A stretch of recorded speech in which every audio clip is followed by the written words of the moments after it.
Welcome to the Conversations That Matter podcast. My name is John Harris. You are going to get a sneak peek today at my next book. Some of you have my first book, which is called Social Justice Goes to Church, The New Left in Modern American Evangelicalism. If you don't have it, you should get it. If you have already read it, please go ahead and rate that on Amazon or wherever you get books. It would be helpful to me.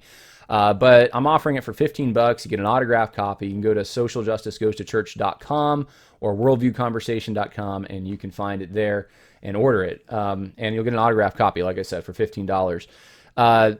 This does help me. I want to thank everyone who has helped me in writing this next one. It takes a lot of time, and especially I'm very meticulous. And there's a lot of other things going on right now I'm doing. So in order to have the time to even write this second book, and I think I'm in the middle of like the 5th chapter, then I definitely need people to help support me, and your prayers are also awesome and appreciated. And so I just want to thank everyone for helping me with that. That being said, you're getting a sneak peek today. I'm going to share with you an insight, a thought that I think may help you, and if anything, maybe it will put you on the right path to ask some of the questions that I think are not being appreciated today in even conservative circles. Sometimes people call it the uniparty. I don't know if that's exactly true, but Republicans and Democrats both seem to be infected with ideology.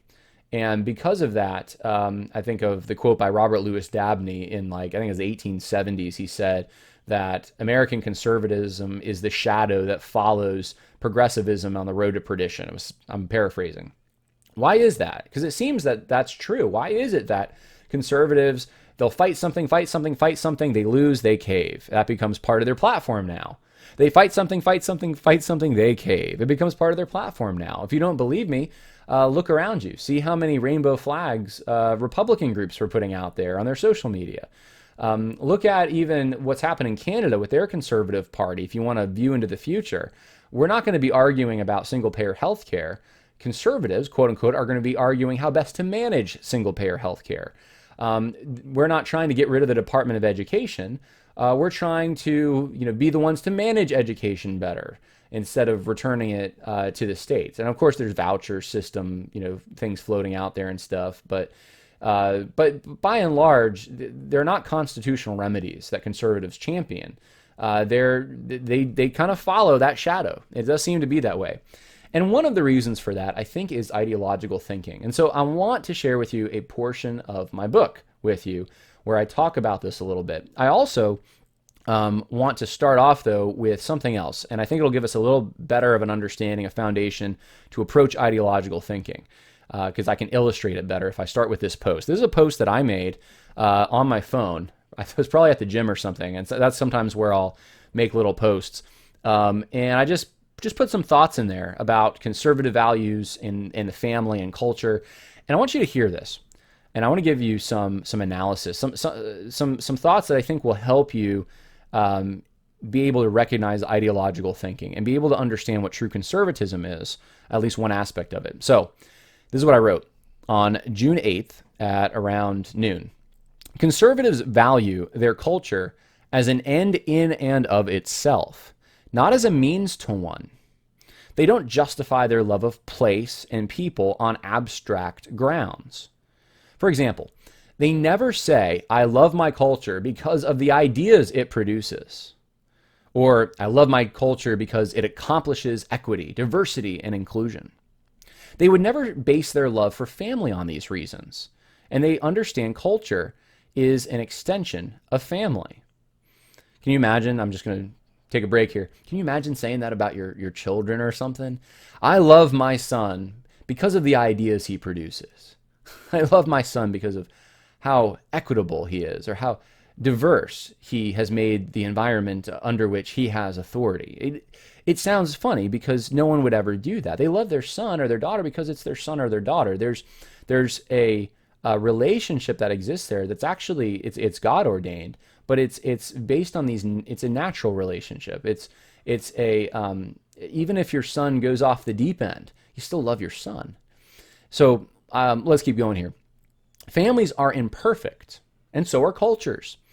Yet they are also tangible realities flowing from the creative hand of God and worthy of appreciation because of what they are, not what they can do. Big difference there. We appreciate our family because it's our family. On Father's Day, did you give your dad something that said world's best dad? Many of you did.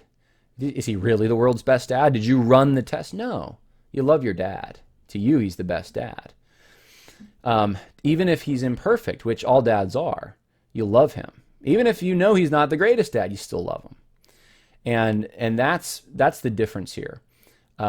You don't love your dad for what your dad can do for you, even if you're a child. You don't love your wife for what they do for you. In other words, that's not the basis of your love. Yeah, that it maybe helps you appreciate them more. You like it when they do certain things. There's a function that they have, and fulfilling it really helps things go a lot smoother in your relationship. But that's not the basis for your love. You have a natural connection. Think about Paul with his people. Think about how he would say, I wish I could be a curse for the sake of my people, Jewish people, Israel, people that were hunting him, persecuting him. He even said, look, I love them. So this is a love that is, it is natural is the word I like to use. It's ingrained. It's organic. That's what loving your people or your culture is. In fact, I had recently, I'll just tell this story real quick. I was in a very rural area in Virginia. A friend of mine was preaching, and we went to someone's house. And the first thing that the person asked me, he was an older guy, and he goes, where were you born? Right? In the North, they would never ask that question. In metropolitan areas, you usually hear, what do you do? But, hi, my name's John. Where were you born? So I was born actually in California. And he says, well, if you were born around here, I was going to ask you who your people are. This is that natural, organic appreciation for home that conservatives have, and that home is worth defending. Modern conservatives, political conservatives, don't have this anymore. Even if they do have it in a sensible way, just a natural way in their hearts, they feel as though they have to justify these things based on something else. So what happens is your family becomes a means to an end, your culture becomes a means to an end, not an end in and of itself. It can't just be appreciated for what it is. It can only be appreciated for what it does. And some of you know what that can be like when sometimes fathers or mothers can put expectations on their children that unless their children carry out a certain kind of function and maybe good at sports or something, they're not going to receive quote unquote love. And we know that that's not really real love. Real love is irrespective of whether your son's good at sports or not. You love him. You may like him to do sports. You may want him to follow in dad's footsteps or something if your dad was an athlete, but the love isn't based on that. So this is what I said. Yes, conservatives appreciate scientific advancements, philosophical breakthroughs, and many other accomplishments their culture may endow them with. But they never confuse blessings with basis. They would cherish, preserve, and even correct their family members, whether they were foolish or wise. This care is the most natural affection, conferring identity, belonging, and meaning. This is why Jesus commands. This is why Jesus' command to hate family in comparison to one's love for him is so radical. He was not saying that it is ever acceptable to hate family if they fail to meet some moral standard. Rather, he was saying that love for God should be even deeper than the natural ties between people God created. Forsaking him because of family obligation is never acceptable. It is in Christianity that we find a basis for natural affection and the limitations of it.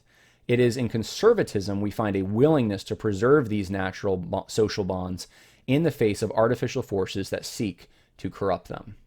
Now, that seems a little abstract. It's really a thought you've never had. That's why I'm breaking it down into family instead of culture. But culture is really just an expression of family. That's when you have families that settle in an area, live in an area, exist in that area for a while, customs start forming. Societies are created. And there's natural ways that people get along. And they adjust themselves over time. And those adjustments get woven into a tradition and a law. And so this is this is the organic nature of society. And I believe that there's an organic nature of society. And that one of the big problems today is that not just progressives who are totally abstract in the way that they approach the worth of people. It seems like it's political advantages and disadvantages and power relationships, and everything gets squeezed through some kind of a grid, ideological grid, as to see whether it matters or not. Or there's worth, I should say, intrinsic worth in it or not. Conservatives are now doing some of that same thing. So I'll give you an example, and it's going to be this is from the book that I'm writing on social justice. It's called, let's see if I can open it. I haven't opened the document yet. I got to open it up here. It's probably going to be called Christianity and Social Justice. But the section that I've been writing recently is on this idea of ideology. And here's the section I want to read for you. Historian Carrie Roberts describes ideology as a rationalistic, closed system of thought designed to explain all of human behavior through simple precepts. I'm going to close this out. All right. In fact, let me see if I can, while I'm recording this, let me see if I can get this on the screen. I'm not sure so you can read it along with me. Okay, now that I have it adjusted, I'll start over. Historian Carrie Roberts describes ideology as a rationalistic closed system of thought designed to explain all of human behavior through simple precepts. In other words, ideology explains human nature and activity in total by reducing it to a singular impulse. For Marxists, class conflict motivates human action. For feminists, it is patriarchal domination. And for critical race theorists, it is whiteness, etc. One can see how making one determining principle the exclusive factor in accounting for all human relationships can destroy social bonds by arousing mistrust. Sacrificial actions such as philanthropy, benevolence, and leaving an inheritance for one's children are simply interpreted as ways to advance one's own class, gender, race, or some other quality. In fact, history itself becomes a series of stages characterized by the singular motivations of the powerful exploiting the powerless. Philosopher David Hume referred to ideologues as pretenders of wisdom, who replace virtuous and tender sentiments with a certain sullen pride and contempt for mankind, contempt of mankind. Often, this disposition manifests itself in those who love humanity in the abstract but show little affinity for the particular humans they know personally. They profess love with word or with tongue, but not in deed and truth. They may say they care deeply about the condition of the poor and the downtrodden, but maintain little connection to either. Instead, they seek to use institutions of power to achieve a theoretical status for the destitute that often fails to improve actual human lives in any tangible way. Modernity is filled with such examples, from the way slavery was abolished in the United States, in which an estimated quarter of the 4 million freed slaves either died or suffered from illness, to the way COVID-19 lockdowns resulted in more deaths from other causes. Some cures are frequently worse than the diseases they are intended to eradicate. Instead of reforming society in natural, gradual, and localized approaches, ideologues reflexively attempt to revolutionize society through immediate and all-encompassing action. Mechanisms of the modern state force their innovations upon humans within their jurisdictions in a posture approaching divinity. This is why many members of the modern intelligentsia idolize those institutions that exercise power and produce ideas that best place them in relationship to those powerful institutions. Now, there's a lot more that I said. In fact, that was in a section about liberal media bias and why people in the media seem like they march in lockstep in a coordinated fashion. It's because they have the same ideology and they're matching everything up to this abstract proposition in their mind, whether it forwards, advances, or whether it detours and retards the march of equality or liberty, some kind of egalitarian liberty. So everything gets reduced to this. And we've seen this with critical race theorists. They can go into a situation and they can find out whether or not something even unrelated to equality is either forwarding or retarding the march of equality. That's what we're living in right now. And so conservatives have been tempted to justify themselves and their own bills and their own their very existence, it seems like, as a party based upon these principles. So the Republican Party, you've often heard it, is the good party because they were against slavery, and the Democrats were the evil slaveholders and segregationists. This is a very horrific reading of history. If you know anything about the beginnings of the Republican Party, and I pointed this out many times, the Republican Party is not this clear as the driven snow on equality, and it's not this black and white thing. I'm not going to go into all the details of it right now, but let's say it was. Let's say that is the Republican Party. Is that really the thing that makes existence worth it, that justifies your existence? Is it what makes life worth living? Just equality? Well, no, it doesn't. In fact, there's so many other things, there's all these virtues, real virtues that are embodied in God that we see in virtue lists in Scripture. There's sacrifice, and there's bravery, and there's leadership. There's so many other things. Self-control goes through the fruit of the Spirit, right? There's so many other things that we can point to, virtues that are honorable, that need to be, that we can't really live without. They're necessary for having trust and social bonds. Think about your own family. What's necessary for your family to live together, to maintain a kind of trust? Is it just equality? No. In fact, there's a lot of inequality in a family, and there needs to be. In fact, hierarchy is necessary in the family. So we bought into this perversion, much of us, and conservatives, political conservatives, are no exception to this. One way to illustrate this is look at the immigration debate. Conservatives, populist conservatives, are much more, they see it as a threat, but the main reason is social. It's not even economic, it's social. It's, maybe this would promote some kind of equality in the sense that there's an opportunity for people who didn't have it in other countries to come to America. But it's also a threat to the culture as a whole.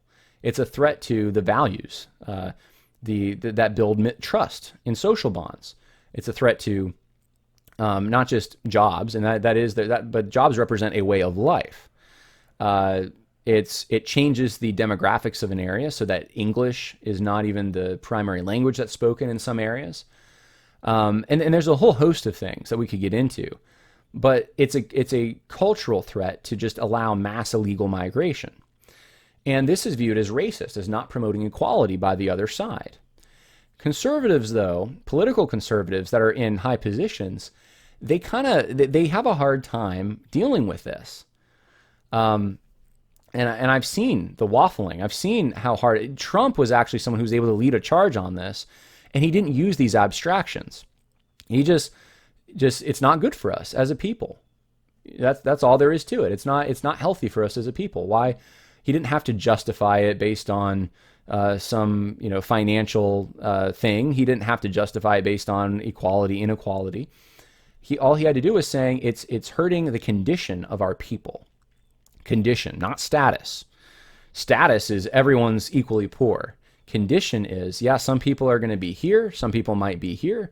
There's different ranges of that, but we don't live in a perfect world, and we want a world in which people can achieve the best condition that's possible. And it's not possible if you have someone up here coming down to meet someone like here all the time. This is one of the dangers of socialism, is they think that that's what will happen, and everyone will kind of like reach this homeostasis level. It doesn't work like that. What happens is everyone goes down here, and then this all-powerful government that is supposed to be managing that homeostasis, that equality, they're the ones that end up becoming the big kid on the block that beats everyone else up.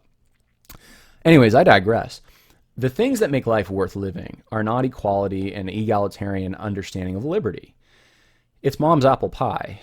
It's the smells and the tastes, the things you see, the people that God's put around you. It's the neighborhood you grew up in. It's things that you can't quite 100% describe to someone else who's not from there, but you really want to, and that's what you end up talking about. Those are the things that make life worth living. It's Norman Rockwell. It's what country music used to talk about a lot. Country music's caught the disease in some ways too. They can't talk about those things that really make life worth living as much. It's home. It's familiarity. It's natural social bonds. And this is what conservatives, political conservatives, should be and traditionally used to be in the business of trying to defend. They're trying to defend a way of life.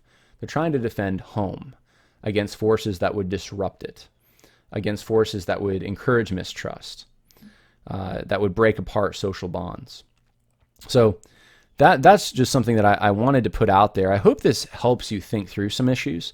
Hope it might give you more questions than you have answers for at this point, but I think it starts us off on a good path, because there is a big disconnect between the population, which has these virtues still in some ways, middle America, and those in D.C. supposedly representing a middle America that can't seem to defend the monuments from middle America, that can't seem to defend the way of life of middle America, can't seem to even, they can't speak out against something like Juneteenth, which is being used by the Democrats in these nefarious ways. And always it was. I mean, Biden, at least on a national level, Biden even stated his purpose behind Juneteenth, that it's all about equality. He used that word and forwarding equality for ages to come. And conservatives don't want to be on, political conservatives don't want to be on the other side of that if they're in elected offices, because they can't form in their minds,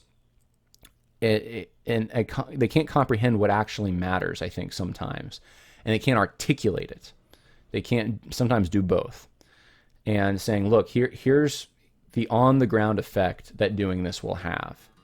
Why don't we do it better this way? Why don't we celebrate the end of chattel slavery in this way that doesn't foment all these things? They're not able to do that. And it's because we only judge things based off of an abstraction, an idea, whether or not it conforms to this idea or not. So I wanted to just bring that to you. Hope that helps. God bless. More content coming, more stimulating content, and we will see each other. You'll see me at least soon. Bye now.